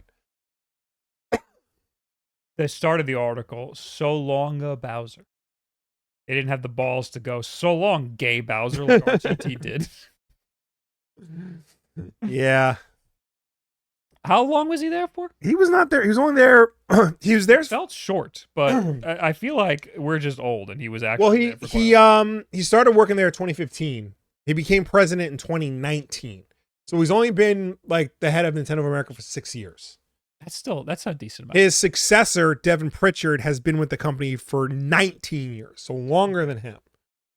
Okay. So I definitely think she has like the knowledge and like the wherewithal to run Nintendo at this point. Nah, they went woke. Yeah. I saw on Twitter somebody said that. I saw that too. And I've been seeing a lot of people like Satoru Shibata like has been in like Nintendo Directs and videos like just being like a wacky guy. Mm-hmm. So like people are excited that he's like taking over like I think he's there to like help for a little bit and then probably yeah. Go back to Japan. Yeah. So but I'm we'll see. Interested to see why he's leaving. I've seen a lot of like because Reggie left after the Switch 1 came out. I forgot. I think it was Jack Trenton of Sony left after the PS4 came out. A lot of like CEOs and presidents will like see through a product launch, and once it like finds its bearings and is successful, they'll like take that opportunity to retire because they've done all they could. Mm-hmm. So they'll go out, on top. Okay. Interesting. Yeah. I mean, it is like right after the Switch 1 launch. I mean, the Switch 2 launch. So I would think like because Reggie didn't like retire immediately after the Switch 1 came out. Yeah. So very interesting. Yeah. Now for some more sad news. EA. Oh boy. It wasn't bad enough. It's being acquired by Saudi Arabia. Electronic Arts has confirmed that it will be acquired by a group of private investors, including Saudi Arabia's sovereign wealth fund. In a statement, is that the government? Essentially, yes. Oh my God. In a statement, EA said it had entered into a definitive agreement to be acquired by an investor consortium comprised of PIF, Silver Lake, and Affinity Partners. The all-cash transaction values EA at around $55 billion and will see the consortium acquire 100% of the company. EA stockholders will receive $210 per share in cash, which is a 25% premium on the company's last unaffected share price of $168.32 and a premium on its all-time highest share price of $179.01. EA says that the transaction, which has been approved by its board of directors and is expected to close in Q1 of fiscal year 2027, meaning by the end of June 2026, it positions EA to accelerate innovation and growth to build the future of entertainment. The deal will see EA continue to be led by its current CEO, Andrew Wilson, and will remain headquartered in Redwood City, California. The PIF, or Public Investment Fund, is the sovereign wealth fund of Saudi Arabia and is reportedly central to Crown Prince Mohammed bin Salman's goal of making the Saudi economy less reliant on proceeds from oil. The fund already owns billions of stock in other video game companies such as Take-Two and Nintendo, and owns other companies outright such as SNK. Nintendo? They own like a minority stake in Nintendo. Yeah, you added that. I had because it's Take-Two, it's Nintendo, it's Capcom, it's like I think Ubisoft. Yeah, Saudi Arabia already has their hands on a lot of video game companies already. Okay. In recent years, the Saudi Arabian officials have said its investment in games industry will help modernize the kingdom, but they have come with negative fallout to the country's highly criticized human rights abuses. Notably, the Crown Prince has been accused by, I say you struggle a little bit. Yeah, thank you. Has been accused by U.S. intelligence of ordering the brutal murder of journalist Jamal Khashoggi. The country has historically cracked down on female activists and LGBTQI plus rights with legal repercussions for LGBT numbers. Individuals, including imprisonment, fines, or the death penalty, according to Amnesty International. I did hear a lot about that from the comedy thing that's going on. Yeah, there's a lot of drama about there's a lot of drama about that. We're not done. Affinity Partners is an American investment firm which was formed in 2021 by Donald Trump's son-in-law, Jared Kushner, and mainly focuses on investing in U.S. and Israeli companies, with most of its funding coming from the Saudi Arabian government. Silver Lake Partners is an investment fund run by Silver Lake, a U.S. global private equity firm based in Silicon Valley, which, to my knowledge, has not done any human rights violations so far. EA has been making a lot of strange decisions for the past decade. For a long time. Like we've been... EA has never been anybody's like favorite company, but I feel like since... I want to say Titanfall 2, maybe a little bit before that even, they've just been like the worst company. Yeah. So this is really strange to see. They're going to be wholly owned? Wholly owned by the Saudi Arabian government. That is really bizarre. Yeah. You know, the guys that did 9/11. Okay. Yeah, it's... like nothing good can come of this. Not mentioned in this article, but like brought up elsewhere is that like as a result of this deal, EA is taking on $20 billion in debt. How are they in debt from taking Saudi money? This is how like these like buyouts with private equity firms work. Like when they like EA already has debt already, like all companies have a debt, but like when these especially with like private equity firms are involved, normally, if you buy a company, you assume the debt. The way like these deals work is like you buy the company, but the company still is responsible for the debt. Mm-hmm. So they have to somehow pay off $20 billion within a set time frame. That's why Toys R Us got shut down, because Toys R Us could not pay off the debt to Mitt Romney's private equity firm.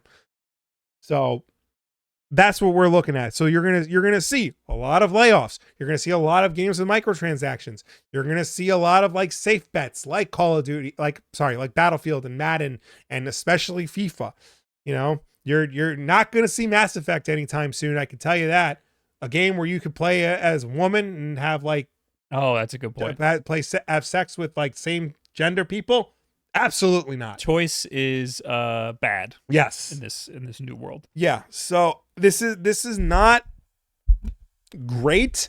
I know I've seen like I said, SNK is owned by Saudi Arabia now. I think so far the most egregious thing they've done with that is one of the Fatal Fury games. They had them put Cristiano Ronaldo in the game because he plays for their soccer team. Okay. Doesn't even look like him, but all right. Yeah. Yeah, what does SNK have going on? King of Fighters, Metal Slug, but like really it. Yeah. I mean, I wasn't like, you know, that excited about many EA games. Mm-hmm. I mean, Battlefield 6, I said I would try it, but I'm not like that into it. Yeah, I mean, like I said, like EA is nobody's favorite company, but like Yeah. you hate to see this happen. They have a great library of games that we're probably never going to see again, because of this. We'll see. We'll see what is the fate of EA after all that. And they are going to go out of business. They're going to be sold for scrap, and it will be the South. They're one of the biggest game companies in the world. I'd be shocked if this collapses. Though. How are they going to be able to repay $20 billion in debt though within like a reasonable amount of time? It must be a weird strategy thing. They must be retaining it for some weird benefit. I don't know, man. Call of Duty Black Ops 7 left money on the table to avoid another goofy collapse skin backlash. This is so stupid. Just be whimsical. Allow the whimsy. In an interview with this Dextero, Call of Duty Black Ops 7 Senior Director of Production Yael Miller was asked about the controversy around pricey crossover skins in Call of Duty and told the outlet that while Treyarch isn't focused solely on creating grounded cosmetics, it only wants to add skins that make sense, quote unquote, for Black Ops 7. And apparently, this had even led to the studio passing on big collaboration offers. There were opportunities that we had to line up that after some of our conversations, we straight up turned them down, Miller told Dextero. Big brands, big things, and we're like, no, we're not going to do that because it doesn't fit. This is in stark contrast to what has appeared in the past Call of Duty games, which featured cosmetic skins based on celebrities like Nicki Minaj, Cheech and Chong, and Seth Rogen, as well as characters like Beavis and Butthead and Ghostface from Scream.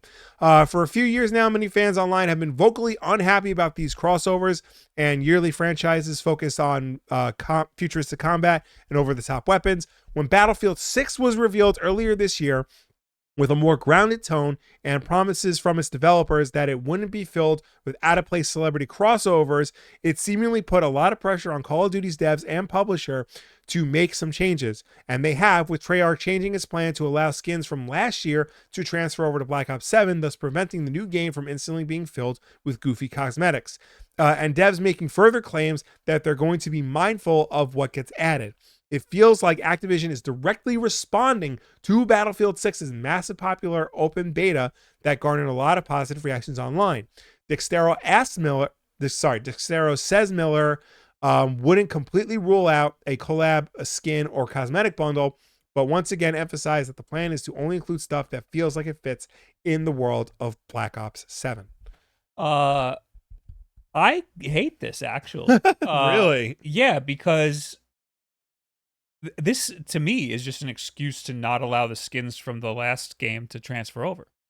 Fair First point. time in many years. And like that, I loved that about Call of Duty, how I buy a skin and I can use it everywhere. Yeah, I like Call of Duty of all games, like they want to be a live service game without being a live service game. Mm-hmm. So like transferring of skins from one version to the next like makes the most sense. This goes back to what I said before. Like, I think they're scared. I think Battlefield is really like scaring them right now. People don't know what they want. Just because everybody's saying like, "Oh, where's my realism?" Like, that's the lamest excuse I've heard for a video game. Like, it's a video game. Right? There is no realism. I know. You're running around with a gun. You're running backwards with a gun, shooting zombies. Like, it's not a real game. But like, Call of Duty does like present itself quite often as like a very serious game. Like a very. So does Metal Gear sometimes. Sometimes it's very serious. Sometimes it's really serious. No, and that's what fucking Call of Duty is. No, because like with Metal Gear, it's obvious that it's trying to be silly. Call of Duty Metal Gear doesn't take itself that seriously. Call of Duty genuinely takes itself Metal Gear does take itself very seriously, and then you get really heavy whiplash in the other direction while you're playing the game. But that's intentional. Mm-hmm. Call of Duty thinks it's Black Hawk Down or Saving Private Ryan all the time until you see Beavis and Butthead run across the screen. Right. It doesn't present itself as that. Like in its single player or its marketing or its multiplayer and its regular multiplayer. And that's okay. I'm saying that's fun. I don't give a shit that Beavis and That's funny when you see when you're playing the game and you see Seth. What the hell's his name? Seth Rogen. I thought Joe Rogan for a second. I was like, his name's not Seth. Wouldn't surprise me if he was in the game either. When you see that, it's like funny. Like I'm playing the game and I'm like, oh no, Nicki Minaj on my 6. Like it's funny. Look, ultimately, I don't care either way, but I understand I at least understand why people are like upset with all like the goofiness. I think those people are stupid and don't know anything. It's the Gabe Newell quote where he says, realism is not an excuse for game design. If it's fun, it's fun. Yeah. It doesn't matter if it's something that happens in the real world or not. And I understand, like, you want a war. I understand the need for a war game to be realistic. You lost that with Call of Duty. It's gone. That's a new game now. After a certain point, yeah. Like this is Black Ops 7. Yeah. We're in the future. Yeah. It's not real. You're in the future. Maybe the World War II games, maybe the Modern Warfare games, but you're in the fucking future. It's not real. But even like the Modern Warfare games where they try to be like, they try to present themselves as serious. You get nuked in one of them. You commit a mass shooting in one of them. Very serious topic. To me, that's over the top, like XXX, like over the top, like dumb. But it like Fast and the Furious, like, okay, this is getting crazy. It doesn't present itself as that, is what I'm saying. It takes itself too seriously to the point where it's silly again. Right. In my opinion. Now it does, because it thinks it has to keep topping that. I think it did even back then. Modern Warfare games, yeah, where you get nuked, and then you're walking around. Yeah, that was like shocking to people. Yeah, it was too silly. It was over the top. I feel like now we say that because they've done so much crazier shit since then. But like at the time, like people had never seen anything like that. Mm-hmm. You know, such like a powering experience of like getting nuked. I think that there's nothing wrong with there being wacky skins in the game. I liked that about the game. I thought it was fun and silly.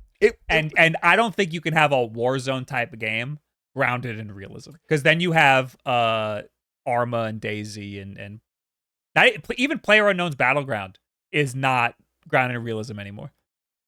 I feel like there's like a midpoint you can make where like the game is not a sim, but like it's still like arcadey, but like it's not drowning in like tonally dissonant character aesthetic. You know what I mean? So like you can have like your fast pace, your loose health restrictions and stuff, and not have fucking Beavis and Butthead running around. There was a Black Ops game you were running on walls. Yeah. I don't know, man. I think it's they listened to the wrong gamers. What I think.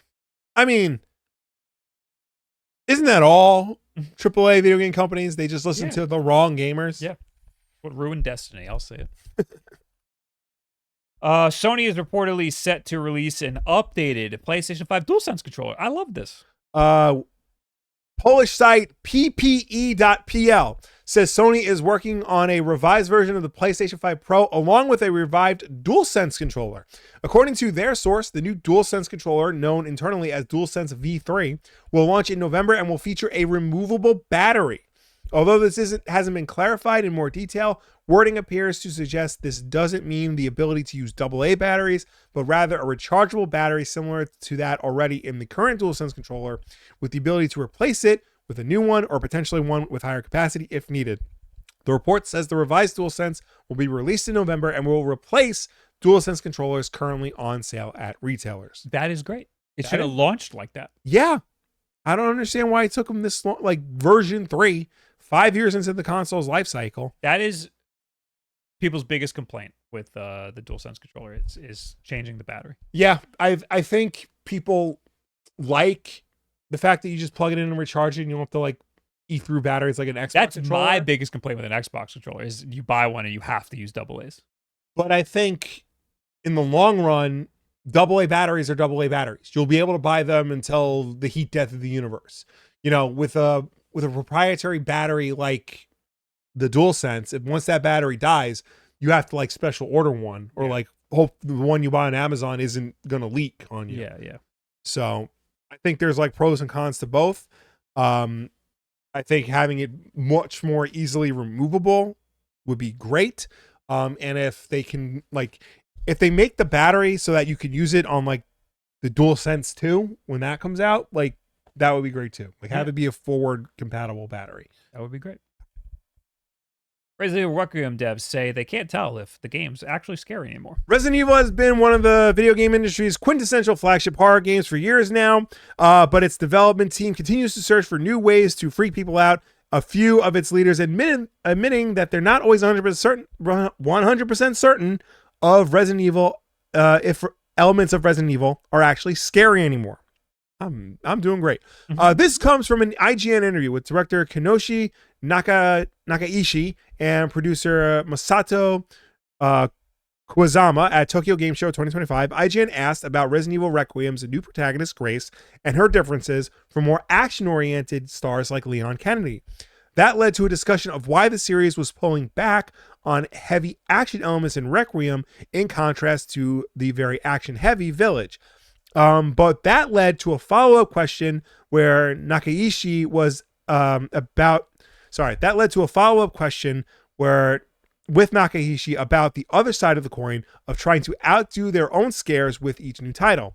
Nakaishi noted that their goal isn't necessarily to innovate horror, but there is a certain numbing effect that working on these games for so long has, where they really need to see audience reactions to know if what they've made is actually scary or not.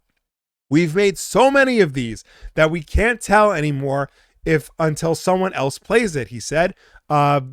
There was actually a bit of a worry internally before we showed the Resident Evil Requiem hands-off at Summer Games Fest and the first hands-on at Gamescom. Was this actually scary? Because we don't know anymore. This is our bread and butter, what we make every day. I just think that's an interesting story. Like the Resident Evil, he talks about Resident Evil is like a delicate balancing act between like the pure horror of 2 and the more action focus of 4. And they're swinging back to like the 2 style being more scary, but like, what is scary anymore? Because like they've seen it all. Like they don't know what's scary anymore. Yeah, and they've played the same thing over and over and over Yeah. and over again. So yeah, I could see it's like comedy is the same too. Yeah. It's not funny anymore. You've watched it 1,000 times. Yeah. You know. It's I remember hearing the dev story of like when people work on Mortal Kombat, like they have to like look up like medically accurate like body like autopsies and stuff to like figure out how like organs work, and like they've seen a lot of like gruesome accidents and stuff, and they just become numb to it because they use that to make their fatalities. Yeah, that sounds like a terrible job. And Yeah. I never want to do that. Last news: Terminator game delayed. The 2D was Terminator 2D, no fate, delayed because of market conditions. I heard about this game because I was introduced to a guy, and they were like, "Oh, this guy's working on the new Terminator game," and the guy went, "Shut the fuck up! You're not supposed to tell him about that." So anyway, Reef Entertainment has announced that once again Terminator 2D No Fate has been delayed, and this latest delay is due to tariffs. In a statement, the developer said the game is slipping from October 31st to November 26th. The delay is due to an ongoing global trade and tariff changes, and the delayed shipment of the components for the game's physical editions. Because we are committed to launching all editions together, this new date applies to both physical and digital releases worldwide, the developer said. We truly appreciate your patience and understanding, and we are sorry for this further delay.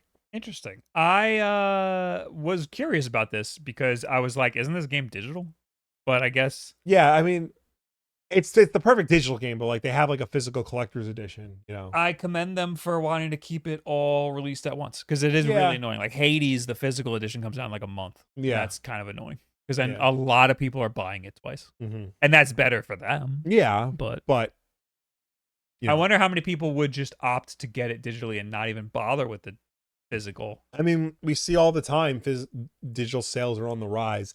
I feel like a game like this, people would, you know, it's a 2D game based on a 30-year-old movie. Mhm. You know, I don't think people are like chomping at the bit to like own it physically. Yeah. You know, it definitely seems like a digital game. You know, that feels like a derogatory term, but Yeah. you know, it looks good though. I'm excited to play it. I actually rewatched Terminator 2 over the weekend because like I was exhausted and I didn't feel like watching anything new like that I had to pay attention to. So I'm like, let's fucking watch Terminator 2, and it still holds up. Still really Yeah, good. I mean, when I see clips, Yeah. it looks good. Yeah, because you know you're a youth now. You watch it vertically on your TikTok. Yeah, I get all my content vertically and cropped 3 different ways. All right, tweet of the week. Tweet of the week. Tweet of the week. Tweet of the week. There's a new EV technology going around where the battery ejects out the side in case there's a fire. This is a quote tweet of a video of that says, "Getting my legs blown off by my neighbor's Chinese mobile lithium bomb cannon." Good God. I mean, honestly, it makes sense to have a technology like this. Yeah. But like it has to check to see if the coast is clear. Yeah. What if there's like a woman like walking her like stroller? Fuck that woman. Yeah, Man. she's fucking annihilated by this battery, and then it explodes. Yeah. Oh God. Anyway, hey, how you guys doing in the chat? We're gonna talk to you. Yes. Let's start with people left comments on last week's Wolf Den podcast over on the YouTube channel, youtube.com/Wolf Den Podcast. Where are we? We got Ayo, who says the holiday prices will be the regular prices and it's going to be so funny. I don't know what that's referring. Oh, the Xbox jacking up the price of their consoles. Oh no, that's yeah. Oh, he means like, is it gonna go on sale? Oh, it's gonna get. Oh, I understand. Yeah, like they raised their prices, then Black Friday they're going to lower the prices again, and then after Black Friday is going to go back up again. That might be real. That might actually happen. Yeah, I 100% see that happening. Ancient Flame says just pre-ordered the Xbox Ally X, though not sure how I feel about the 7-inch only a 7-inch display. We were just talking about that, and no HDR, but its specs say 500 nits. Same as the Legion Go S, which does say it has HDR support. So I don't know. It's all nonsense anymore. I feel like that's wrong. I feel like the Legion Go S probably has more nits in HDR mode.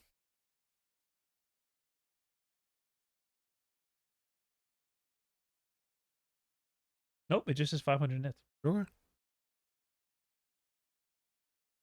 Very weird. Indeed. I don't remember even checking out the HDR. You know, I was playing Hades on the Legion Go S, and it did seem like there was HDR going on, but it was, I guess it felt a little subtle. Yeah. Compared to like the Steam Deck OLED, the HDR will blow your eyeballs off. Yeah. Anyway, with the new, this is from Mike, who says, with the new Mega Man collection coming out and Capcom releasing Mega Man content in everything, Sonic Kart Racer, do you think Mega Man Legends collection is up next? I mean, they got to get to it eventually. They're gonna run out of Mega Man collections. Star Force Legacy Collection was the newest collection. Yeah, I keep forgetting about that because I that's like the bottom of the barrel. Legends would make a lot of sense and would probably make them a lot of money. Mm-hmm. I don't think they want to even acknowledge the Legends games. Yeah, I feel probably not. I would get it. I know, like a lot of people would get it, but I think if they release that, then people are going to be like, so you're going to do Legends 3? And they don't want to deal with that shit. Yeah, I don't know why they don't want to do that. I don't know. It's sitting right there. Capcom's a very weird company because like they're doing great with Resident Evil, they're doing great with Street Fighter, they're doing great with Monster Hunter, but it's like their pride and joy, the character who's the same color as their logo, they're like, nah, man. Yeah. I mean, Mega Man 11 sucked. They should have just leaned into Pragmata being a new Mega Man. They should have just leaned into that. Do a weird and wacky Mega Man. Yeah. You got nothing to lose because Mega Man has had so many different iterations. Yeah. Do a 3D Mega Man. Fuck it. That's what I said. Who cares? Pete says, I think I'm slowly becoming someone who doesn't care about physical or digital when it comes to games on the Switch 2. Just got Kirby the Forgotten Lands from the eShop, and it's pretty convenient having it downloaded instead of keeping up with the cartridge and whatnot. I am with you. I like the option to have it physical, but I think the convenience of having digital was pretty nice, especially in a handheld. Because then you just have everything with you. Although the new Express micro SD cards are very expensive. Yeah. To get a lot of storage. That's the first Switch. I had a 1 terabyte SD card, and I loaded that shit up. Mm-hmm. So that's my excuse for having for preserving my media. Is I Yeah. just have one. I have all my games with me at all times. Can't really do that on the Switch too.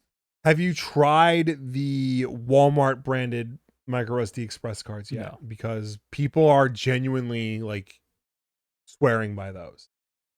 I don't believe them.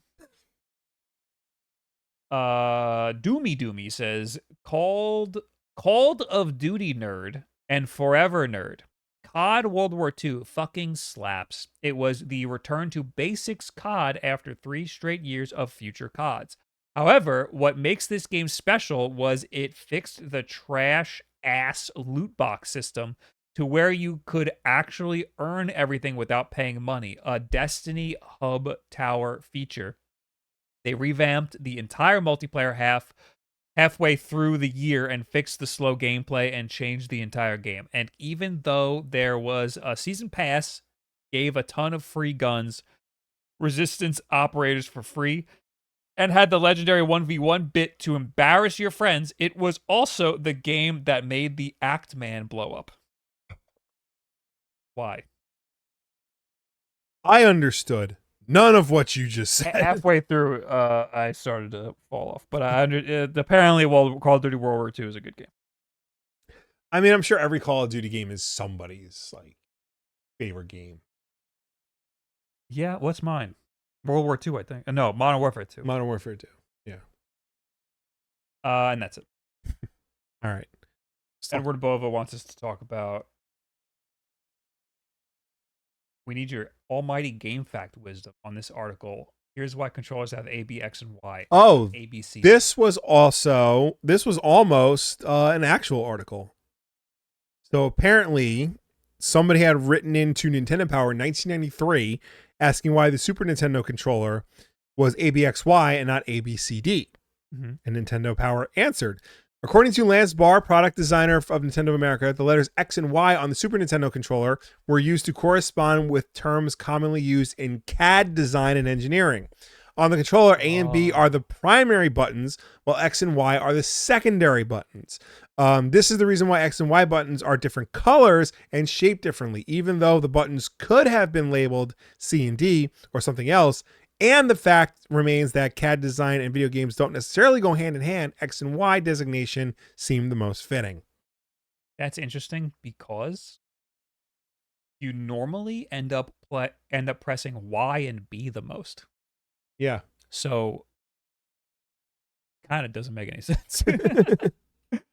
You'd think that the B and A would be the primary. Yeah. Well, yeah, B and A are. Yeah, but then you gotta rotate. Yeah. And then the other thing he said was, what is your take on the rumor Microsoft and Asus wanted to further subsidize the price of the Ally? I believe that. Why didn't they? Back in August at Gamescom, we found the official release date of the ROG handhelds, but Microsoft chose to avoid revealing the price or beginning pre-orders at the time due to a challenging macroeconomic climate. It was really made at the... Okay, let's go. Despite this rumor, was an Xbox era podcast and was later corroborated. So what happened? We know that Microsoft has increased the price of the Ally of the Series X and S. So it stands to reason that the ROG Xbox Ally would get a price bump ahead of launch as well, despite this rumor that originated from the Xbox Era podcast and was later corroborated by the ever reliable Tom Henderson at Inside Gaming. Suggests that Microsoft and Asus actually wanted to further subsidize the price of the ROG Xbox Ally, but obviously it hasn't ended up working out. It seems that this was based on feedback to the European prices that first leaked in June, and those prices haven't changed at all since then. They were leaked as the prices they are now. Everything here should be taken with a pinch of salt. All right, so what does that mean?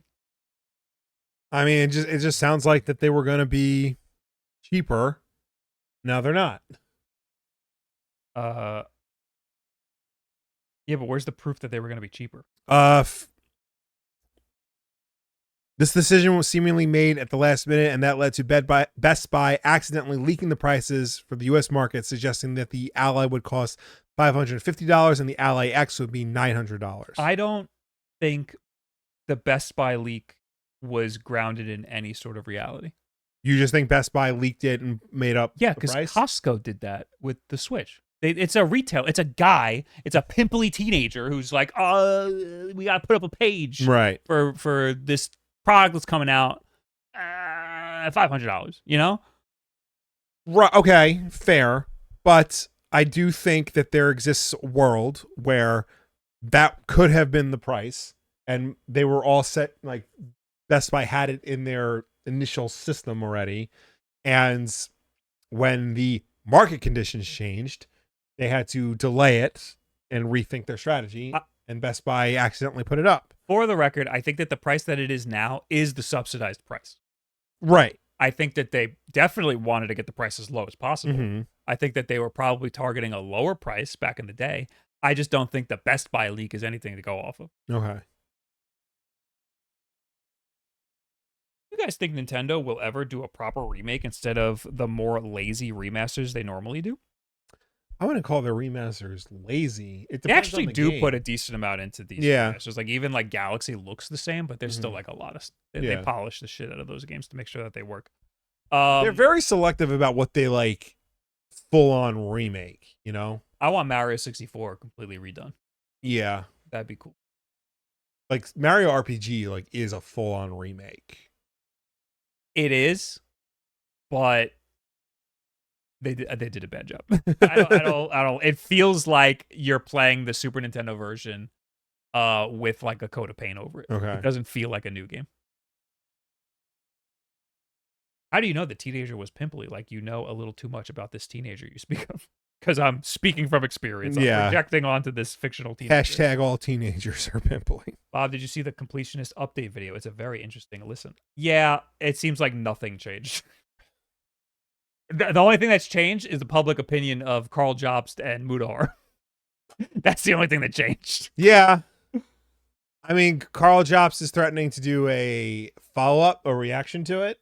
So, and everybody's just gotta fucking let it go. I'm gonna watch it because like I'm invested in this now, but like I don't care anymore. Mm-hmm. Like everybody just needs to move on, but like an idiot, I'm gonna watch it. So I don't know. I did watch the whole completionist thing, and yeah, me too. Honestly, nothing. My opinion has not changed. It's still like, I mean, just let him do whatever he wants, and if you don't want to watch him, don't watch him. Yeah, there's no reason to, throw hate at all of these different people. There's no reason to be bombarding these people with hate anymore. The money wasn't stolen; he donated it. Yeah, he definitely mismanaged it. But that's hopefully all stupidity and not malice. Yeah. So we can all, just fucking stop watching them if you want to stop watching them.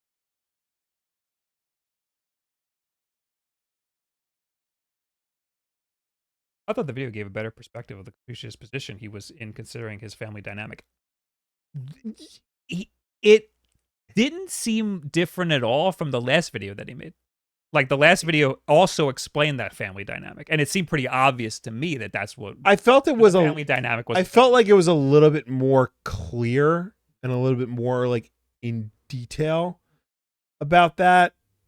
I mean, it probably is the video he should have released 2 years ago, but couldn't for whatever reason. But even if he did, he would have been torn apart anyway. Yeah, I mean, I really think the only thing that changed was the public opinion of the two people who were going after him the most. Right. When I was watching this new video, I was in my head, I was like, yeah, I understood the family dynamic. Like that made sense to me that it was your family's charity, and they decided what was going to happen with the money, and you were upset about that, but you still lied about, and that was what everybody was upset about. They lied about where the money was and what was happening with the money. And people are right to be upset about that, but they're not right to make 10 videos that are all sponsored and to continue to throw hate at the guy. Like, just stop watching. At a certain point, it definitely seemed like it was a concerted campaign to just bury him. At the end of the day, he gave $600,000 to charity. Mm-hmm. Well, or he didn't give it. He raised $600,000 to charity. So the deal's done. It is what it is. Yeah. Simpsons movie 2. Yeah, that's coming out. This is only the second one. Don't they have like contracts to make like 1 million movies? I have no idea what the contracts are. All I know is that it'll be like season 40 when that movie comes out. You know? Oh my God. Yeah. Have you heard? I know you don't watch The Simpsons anymore. Have you heard Julie Kavner's like Marge Simpson voice? I have seen recent clips, and the voices are a little rough. It's like I don't think she can do it anymore. Yeah. Like, let the woman rest. Yeah. And the problem is, like, you're not gonna recast these people. Like, they're the Simpsons. Like, you're not gonna just go get Timothy Chalamet to play Bart. I won't have it. They should cancel. Yeah, no. They should have a big. They should have a movie that's like the movie should be the end. And like, what the fuck are they gonna do? It's been 20 years since the last movie. They've had like 20 years worth of TV. God. I saw that in theaters. Yeah, same. I think we saw it together. Yeah. I think you got me in. What do you mean? What was the movie rated? PG-13. Oh, okay, that was rated R. No.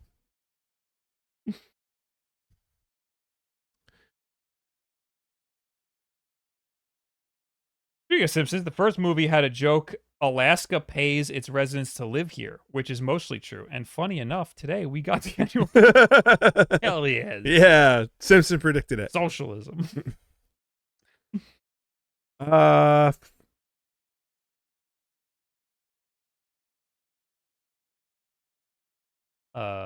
We're reading the chat to see if we want to respond to anybody.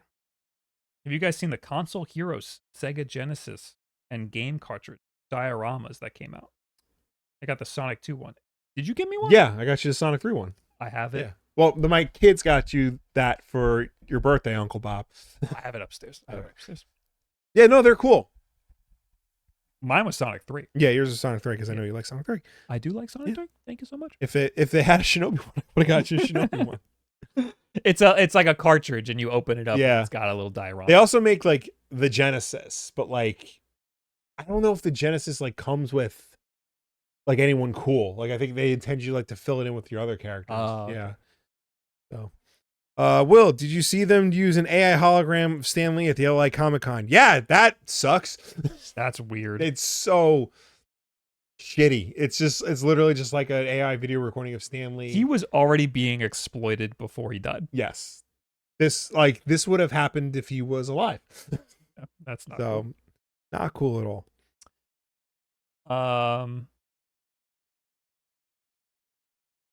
Anyway, I think that's it.